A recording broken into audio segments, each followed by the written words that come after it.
Hey, everybody, welcome to Fatso Radio. How you doing? How you doing?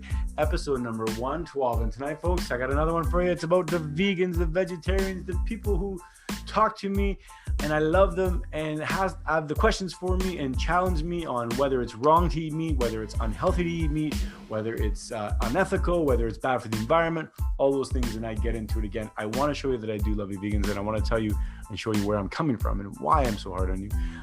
Just like anybody I love you all. This episode and every episode of Fatso Radio, this episode and every episode, let me say that a little slower, this episode and every episode of Fatso Radio is brought to you by Volpe Martial Arts. Folks, Volpe Martial Arts is KW's, that's Kitchener and Waterloo's hottest, newest Kung Fu and Hapkido school. Check them out, volpemartialarts.com. Okay, folks, just me tonight. Oh, solo episode. Again, my vegans, I love you. I do love you. And just because I'm hard on you doesn't mean I love you. I don't love you, rather. It doesn't mean I don't love you. I do love you. Have a good night. Fatso Radio. Lily, take it away. Fatso Radio. Fatso,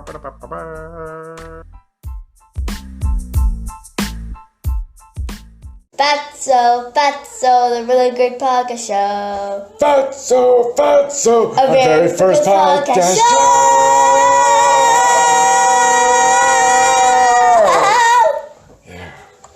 Hey everybody, welcome to Fatso Radio. How you doing? Welcome to another episode of Fatso Radio. It's another Friday night. It's another pleasure of mine to come with you. I come to you each and every Friday night. Like I say, this episode of Fatso Radio and every episode of Fatso Radio is brought to you by Volpe Martial Arts. My brother, Sifu Adam, brings you his lifelong passion of Kung Fu and Hapkido, brings it together, volpemartialarts.com. Check it out. But let's get right into it, folks. What is Fatso Radio? Again, Fatso Radio, if this is your first time, welcome. If it's not your first time, welcome back. Thanks, Mom and Dad, for listening and watching. And again, if you have watching this or if you're listening to this, wherever you're listening to this, don't forget to like, subscribe, and all that stuff. And if you're watching it, don't forget to like and subscribe and hit the notifications button, wherever that is, so you'll get notified on all the other new episodes, which come out every single Friday. Sometimes late Friday and Saturday, but basically Friday night. So everybody, welcome again. And Fatso Radio, again, the Fatso Radio is the podcast dedicated to focusing on the idea that fat is not the enemy. Animal fat is not the enemy. Dietary fat is not the enemy. And that's the root, that's the origins of this podcast. But it's expanding to questioning everything. It's to question everything, but in the mind of trying it out and experimenting and really trying to investigate why things are the way they are and why if things work for you, why they do work for you. And tonight's episode is I Love You Vegans. I Love You Vegans part 2, or maybe this is part 3 or part 4, I'm not sure. But I had a couple episodes many moons ago where I talked about vegans, a couple episodes, and I know that I'm pretty hard on vegans. I get comments and kind of criticisms back from friends and family of mine, a few and far between, but sometimes I do get comments like, you're pretty hard on vegans, or, you like to joke on them, or you like to shit on them a little bit. And I'm going to be honest, I have been pretty hard on probably the vegans that I know, and the ones that I love, and the ones that I just have in my life.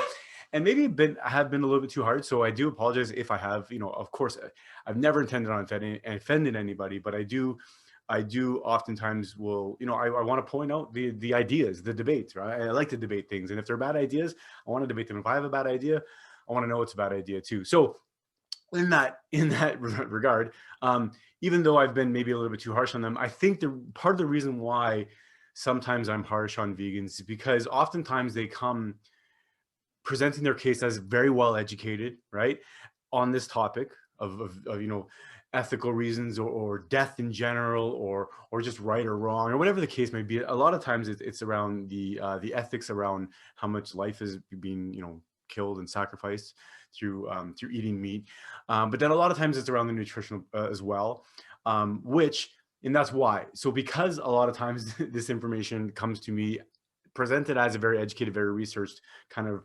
perspective or person, sometimes I kind of sometimes slap them in the face with facts, like simple things like when you clear a crop of corn or wheat or anything, any monocropped corn or any monocropped crop, or any crop for that matter, it doesn't have to be monocropped, you're killing countless bugs and mice and rats and snakes and birds or whatever, depends on how much land you're clearing, right? So that's a no-brainer right away.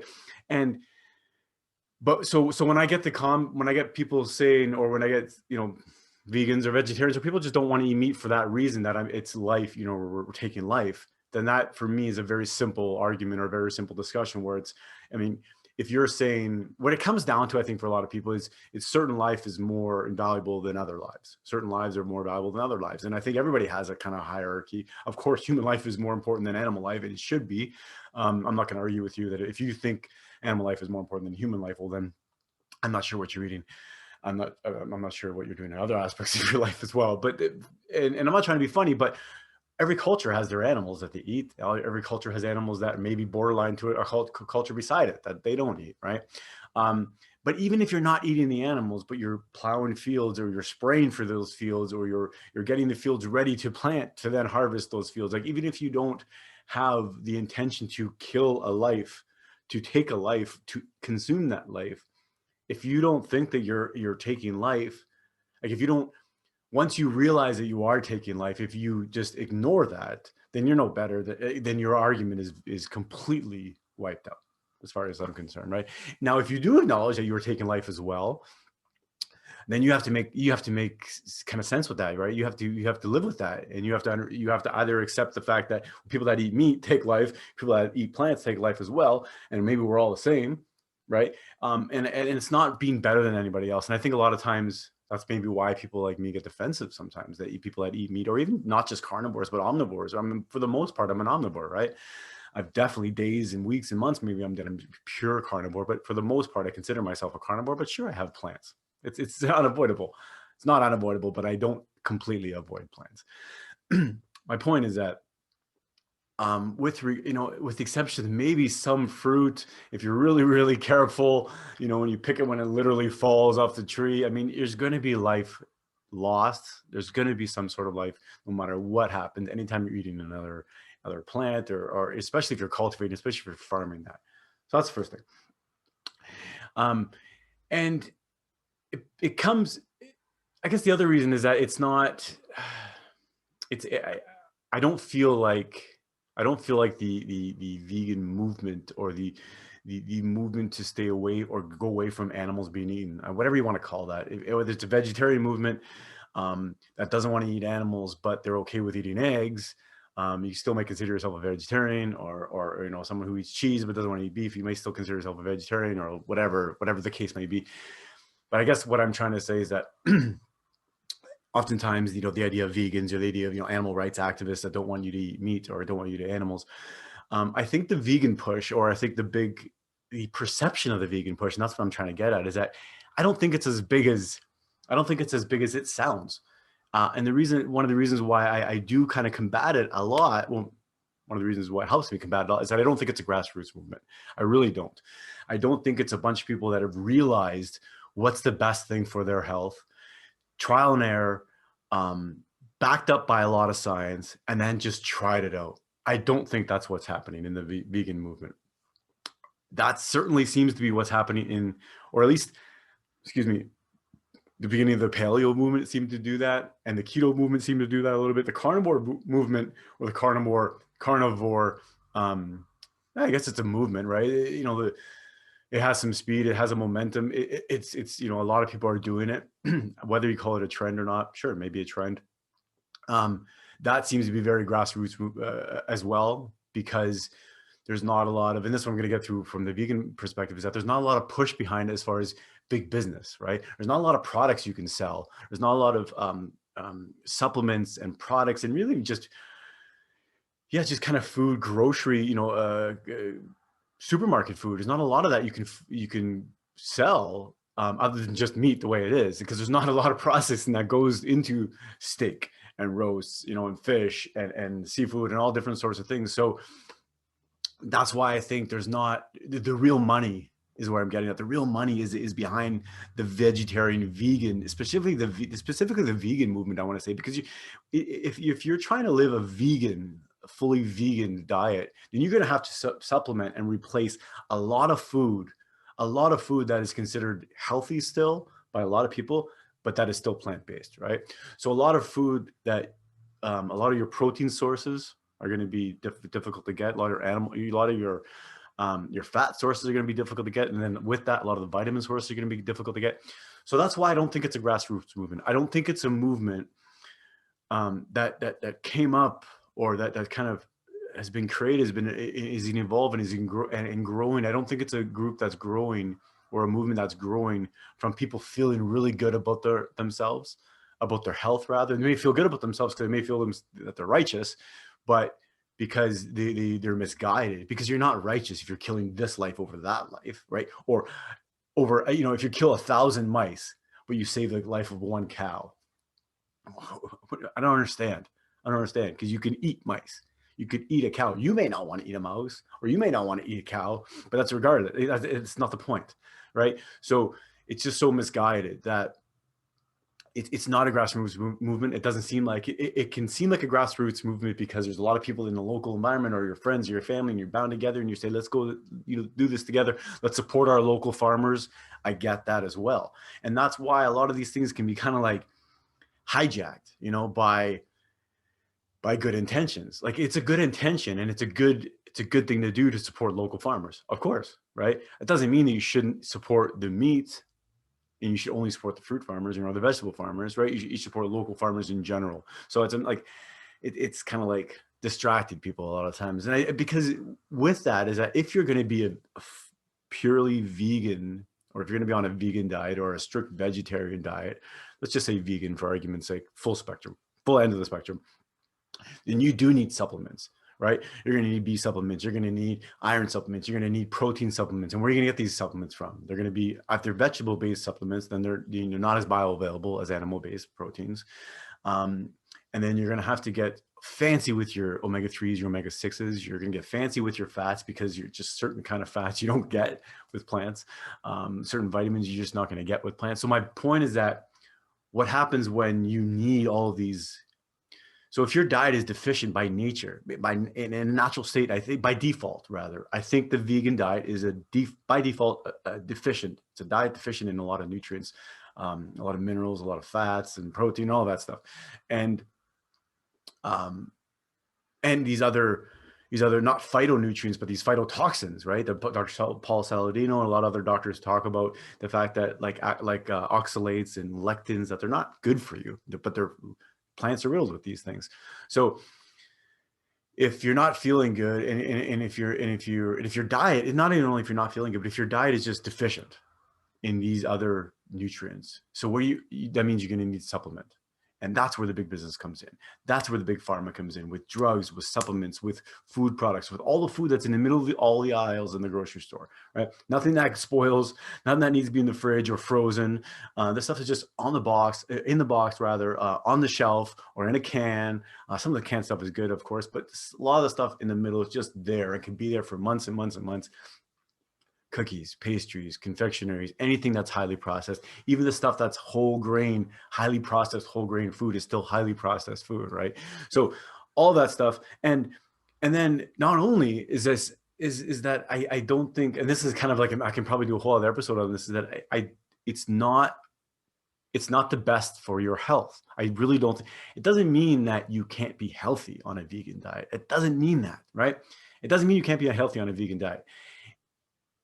But what I mean is that I would think, my personal opinion, again, great time to remind everybody, I'm not a doctor, I'm not a nutritionist, but my own personal experience from what I've read, from what I've seen, from what I've experimented with myself, the vegan diet, a vegetarian diet. I've done every single diet. And what I found is that when you're doing a vegetarian diet or a vegan diet, you by default, it's going to be a high carbohydrate diet. And if you're having a high carbohydrate diet, and you have any sort of ailment, I'm not even going to pick on any disease or any sort of syndrome or any sort of disease, but if you have any sort of disease, having a high carbohydrate diet is just not going to be good for you. Having high blood sugar is not going to be good for you. Having high insulin is not going to be good for you. Generally, it's not going to be good for you. Forget about it if you're trying to lose weight, right? That aside from the whole idea that you're not saving more lives, and it's not better for the environment. It's really not better for the environment. It's not saving lives. Like you said, if you're saving one cow's life, but you're killing rabbits and you're killing birds and squirrels and all these other life, it's the life you're choosing to pick, and life you're choosing to cherish. And that's what everybody has to do. I think that's what I want to kind of sum it up with. I said that's what everybody has to do. Everybody has to choose and pick and choose the life that they're going to take. And I think that if you just take it with the mindfulness that you're just taking it. That's what it is, right? And with respect and with humility and with kindness and with love, right? I mean, just because you're eating an animal doesn't mean you can't eat that animal with intention, with good intention, and with love in your heart, and with appreciation, with thankfulness, and you know, it's not like you have to ask for forgiveness, but if you do need to ask for forgiveness, to at the same way you would be saying thank you, you know, to the creator, to God, to the universe, to whatever, you know, if you do, I don't know, I'm just going on a limb here, but if you do maybe feel bad for taking that life, but maybe if you can feel good knowing that it is nourishing you, you know. And quite honestly, folks, I can talk about for hours and hours about how not humane and how not kind, you know, death in the wild is for animals. You know, if there's a deer or a moose, or whether it's a calf, you know, or a small deer, or if it's a fawn, or if it's a small moose or whatever, rather, and it gets taken out by wolves or but it's not going to be 2 seconds by a bullet as a hunter, or an arrow, a few seconds as an arrow, or even quicker in a slaughterhouse, an abattoir. It's not. It's much more humane. It's much, for the most part, in most times. But again, that's not my point. I guess what I'm saying is that the proof behind is that the proof behind the whole idea that the vegan movement is from big business. I guess that's another reason why it gets me mad or gets me angry, is that I think that it's not a grassroots movement. And if it really came from people feeling the best they've felt, you know, and performing the best they've performed without any supplementation, without any outside influence, without all these other products, or then it would be a stronger case for me, right? Just to touch on a couple of things that, from a nutritional standpoint, from a health standpoint, I think from a longevity standpoint as well, or maybe not a longevity, but from a healthy eating habitual standpoint, going on a heavy vegetable diet or a heavy vegetarian diet, when I would include a fruit diet in there as well, fruitarian or whatever you want to call it, but plants, a heavy plant diet, which would include a lot of fruits and vegetables. You know, most vegans I know eat a lot of fruits and vegetables. One of the things that I know is difficult for someone like me, who has had a food addiction, who still has a food addiction, many addictions, and there are many types of addictions in life, and I have a bunch, right? So it's hard to break an addiction to sugar. It's hard to break an addiction to carbohydrates. For some people, you can never fully break the addiction. But I guess what I'm trying to say is it's really hard to manage that addiction, or it's even harder to manage, even if you're not addicted to it, but it's harder to manage your blood sugar level if you're eating a bunch of blood sugar, or sorry, if you're eating a bunch of sugar rather. And I guess that's the bottom line for me, is that from a behavioral standpoint, from an eating standpoint, from a frequency of eating, oftentimes I'll see vegetarians and vegans eating more times a day. Of course, you're going to eat more times a day if you're not eating as much protein, you're not eating as much fat, and you need more bulk to eat to get that. You need more fiber, you need more plant source to get that. You need to eat more. You need to eat more often, and it goes really against what comes naturally, kind of this satiation feeling of you just don't need to eat. You know, if you have a steak or you have a piece of meat or whatever it is, it doesn't have to be steak. If you don't like a big fatty piece of salmon, like one of the most delicious things in the world, you're good. You're good for a while. So that's what I want to wrap it up. Again, I do love my vegans, my vegan friends, my vegetarian friends, people that aren't vegan, even that aren't vegetarians, people that they eat meat but feel guilty about it, don't feel guilty about it. I understand. And that oftentimes the argument is, and rightfully so, the argument is, how is it produced? How is the meat raised? How is that animal raised? How is that animal treated? How is that animal finished? How is that animal brought to your door? How is that animal brought to your plate? Absolutely all valid questions, but it doesn't mean that eating animals are bad. That doesn't at all mean it. And if you can acknowledge that there's a better way to do it and a worse way to do it, then you have to take the idea that the only answer is just to not eat it. Take that off the table. Take that off the table completely, because if you know there's a better way to do it, even if everybody's not doing it, it doesn't mean that you shouldn't do it at all. Right? I used this argument once with a dear friend of mine I've known my whole life, and it's like, just because I'm a bad parent, it doesn't mean that no one else should have kids, right? And it's just like saying, just same as the gun argument. It's just like every other argument out there. You shouldn't, in my opinion, make these sweeping statements and sweeping arguments. It's because there's nuance in it, right? Because there are videos out there that show animals being tortured, of course. And I'm not saying of course because it's a good thing, it's a normal thing. I don't actually think it's a normal thing at all. Any rancher, any farmer I've ever talked to said that it's probably the most rarest thing out there, but you're going to see it, right? But you're going to see videos like that, and then you can see many videos out in the wild of animals being eaten, you know, and attacked and all that stuff. So I guess the thing is, if you look for the worst in every situation, you can find it, but you can also find the best in every situation. And if our intention is do the best, or live in a righteous way, but in the best way, you know, in the most kindest way, in the most loving way, then you can only really control the people that you have influence over in yourself, right? You can only control yourself, and you should only try and control yourself. And I'm not saying that anybody out there is trying to control everybody.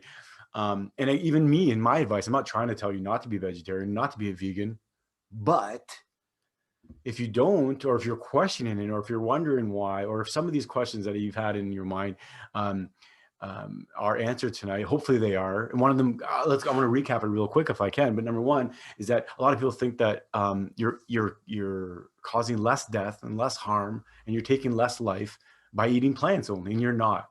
Quite frankly, you're not. I did the math a little while ago, but basically one cow is about 500 pounds of meat, maybe 400 pounds, 500 pounds of meat, which is basically 1 year's worth of meat for me if I want a carnivore diet only, which is basically meat, which is about, a pound a day, a little bit over a pound and a half of meat a day. That's one life, right? Just imagine if I'm eating corn and bean and tomatoes and lettuce and all the bugs, all the little rodents through the fields, all the little snakes and all the little ground nesting birds, rather, all those animals, right? So that right there. And then this is the last thing I want to touch on, I guess, is that if someone says, well, it's about the intention. I'm not intending on killing those rats. I'm not intending on killing those mice, or I'm not directly killing those mice. I'm sorry. You can probably tell by the way I was saying it that that doesn't matter. It doesn't matter that you don't intend on killing snakes. But if the farmer has to kill the snakes to get its crop, and you're going to eat that crop, and now you know, and you eat that crop tomorrow, now you know, right? Like it's the bigger, cuter faces don't mean more than the smaller, cuter faces. They're smaller, less cute faces. They really don't. There's going to be a line that everybody has to draw. Every culture draws on which animals are cute, which animals are delicious. I'm sorry, it sounds funny, but of course I'm not considering eating the animals that are friendly and our pets and everything like that. But like anything else, it's probably just about the relationship, and that's what it is. Certain cultures have certain relationships with animals, and we have certain relationships with cows, and we have certain relationships with pests and mosquitoes and bugs and things like that. So I don't think it's a matter of do it or don't do it.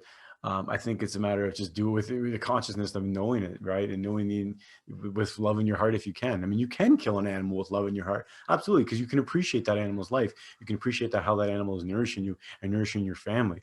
And not just for today, for tomorrow.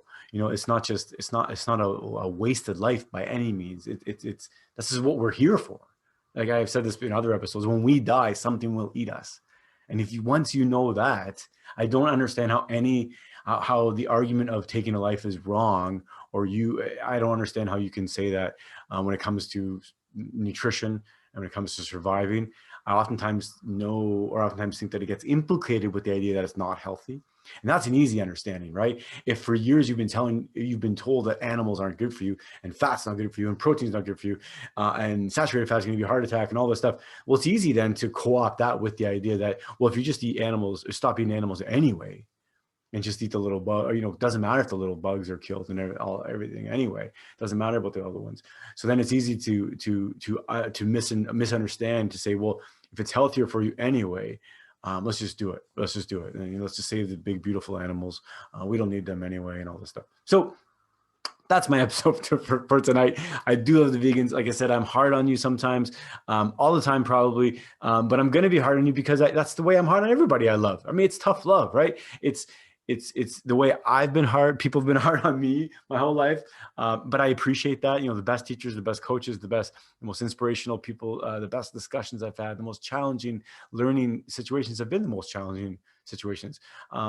So if you have something that you want to tell me, if you have something you want to ask me about, if you find holes in this, please, of course you're going to find holes in this. Let me know. I want to hear what you have to say, because there's always more sides to hear about the story. There's always a better way to do it as well. Oftentimes, the phrase out there, it's not the cow, it's the how. I believe that 100%. It's not the cow, it's the how. And how we do everything in life, it's synonymous to everything else. So thank you, everybody, for watching and for listening to Fatso Radio, episode number 112. 112. Vegans, I love you. I don't know what I'm going to call this. Maybe Vegan I Love You Part 2. Is that too obvious? Maybe it is. Anyway, thanks, everybody, for listening. Thanks for watching. fatsoradio@gmail.com. Don't forget to subscribe. Don't forget to like. Don't forget to hit the notifications. Don't forget to share this. Get the word out. I don't know. But I was going to say thanks, everybody, for listening. And you guys have yourselves a good night. I love you all. Fatso Radio. Let's say bye to everybody. Bye. And we'll say thanks for listening. Say thanks for listening. Thanks for listening. Bye-bye. Fatso Radio, the really great podcast show. Fatso Radio, the really great podcast show. So get your butt and get in your chair. Don't eat your nails and don't pull your hair. We'll talk about chicken or talk about steak. We'll talk about fat, for goodness sake. Fatso, the really great podcast show. Fatso, our very first podcast show.